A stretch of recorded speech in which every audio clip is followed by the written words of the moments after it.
Hello and welcome to another Origins of Expressions. Today we'll be going over the phrases break a leg, knock them dead, fingers crossed. What do they all have in common? They're all phrases and idioms around luck. Let's go ahead and get right to work and start the video.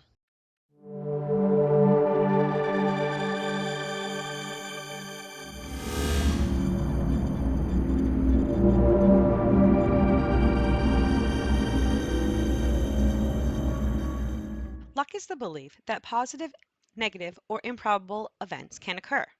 If something happens from pure luck, it seemingly came out of nowhere, based on only fate and not relying on anything you did to make it happen. If you find money on the sidewalk, you might exclaim, "What luck!"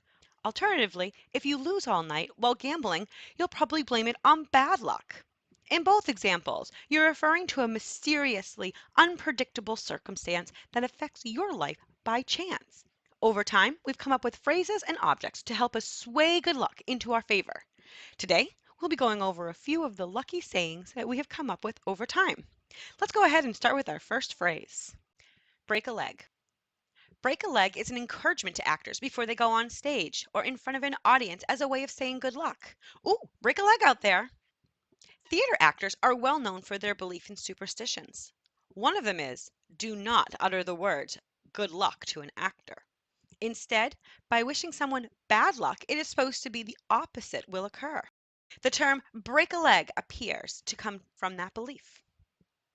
Before break a leg became a theatrical way of wishing someone good luck, it was used to mean make a strenuous effort, with many old records like break a leg trying.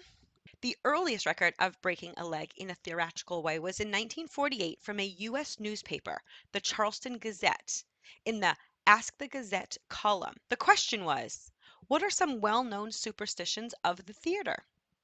The answer? Superstitions of the stage are numerous, and many are particular to individual actors and actresses. That it is bad luck to whistle in a dressing room is a widely accepted belief. Another is one actor should not wish another good luck before a performance, but say instead, "I hope you break a leg." We still use the phrase today to wish an actor or an actress good luck before going on stage, in a hope of a good performance. An example sentence is, "Break a leg," I shouted out to him before he rushed in for his auditions. Well, let's let him put on his performance as we take stage door left out to our next phrase of the video. Knock them dead. Knock them dead is a phrase used as a way to impress people. Like if you are going for a job interview, or you are going live for a stand-up show, or other events where you are trying to impress people, you would use the phrase knock them dead. Knock 'em dead, kid. The phrase came into the use in the 1890s in American vaudeville. Vaudeville is a type of live variety entertainment that featured a mixture of specialty acts such as burlesque, comedy, and song and dance, and was popular until the introduction of the motion picture. Originally, the term knock them dead or knock 'em dead was used to wish performers luck, specifically a comedian. It seems that the relationship between a performer and his audience is often seen as combative. Hence the use of the terms such as knock them dead or knock 'em dead, slay them or kill 'em, all referring to the audience. It quickly swapped to mean impress the audience due to the relationship that the live shows had with the audience. We still use the saying to tell people to be great and impress your audience. An example sentence is, "You look fabulous. You'll knock 'em dead tonight." Well, it looks like this video is full of performances. Let's bow out while they do their thing and we can move into our next phrase. Fingers crossed. Fingers crossed is a phrase one uses to express the hope that something comes to pass or that someone is blessed with good luck. Physically crossing your fingers and placing them behind your back is a sign of lying. This is not to be confused with the act of saying fingers crossed. This phrase, fingers crossed, has a long connection with Christianity, where it was used back in the 1600s. In the Court of Mosaic Law, also known as Law of Moses, where judges would render verdicts with the phrase, "May God have mercy upon your soul." This was to reaffirm God's supreme authority over the law. Most judges felt that while they could pass a sentence of death upon a person, they personally did not have the authority to destroy souls, and that only God had the authority to do that. As a result, some judges would cross their fingers whenever they said the phrase, as a result of concern for the criminal's soul, as they said it as a prayer and as a way to invoke the power associated with Christ's cross. As time went on, it changed to people crossing their fingers or making the sign of the cross to ward off evil, as well as when people coughed and sneezed. The first written record was in 1787 in a provincial glossary with a collection of local proverbs and popular superstitions by Francis Gross. It talks about the physical act of crossing your fingers, not the phrase fingers crossed, and it gave the advice as a recommendation to keep one's fingers crossed until one sees a dog to avert the bad luck attracted by walking under a ladder. As time went on, the phrase became a way of wishing others good luck or a promising outcome to tell people, I have my fingers crossed for you. An example of how we would use it today is, he now has his fingers crossed for good weather on that day.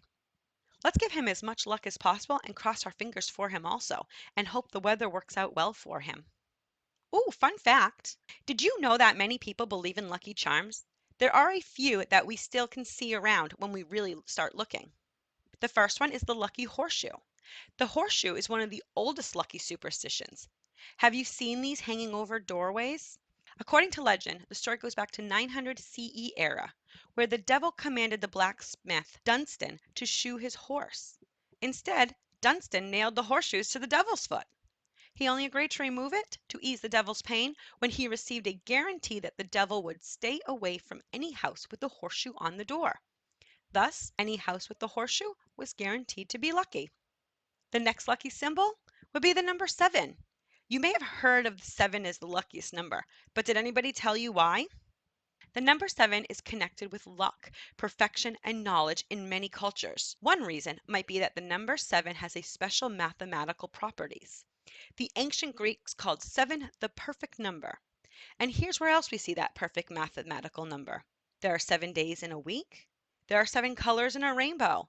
7 planets are visible to the naked eye. The 7th son of the 7th sun is supposed to be especially gifted and lucky. 7 is a winning role in many games of chance. What other things can you think of that has 7 attached to it? There are so many reasons to add 7 to your lucky seeking repertoire. One that is my favorite is the lucky rabbit's foot. I remember having one when I was young as a good luck charm. Not a real one, of course, but the history is quite interesting. The origin is this charm is originally said that you have to capture a rabbit in a cemetery at night and take its hind left foot to ward off evil magic. Wow.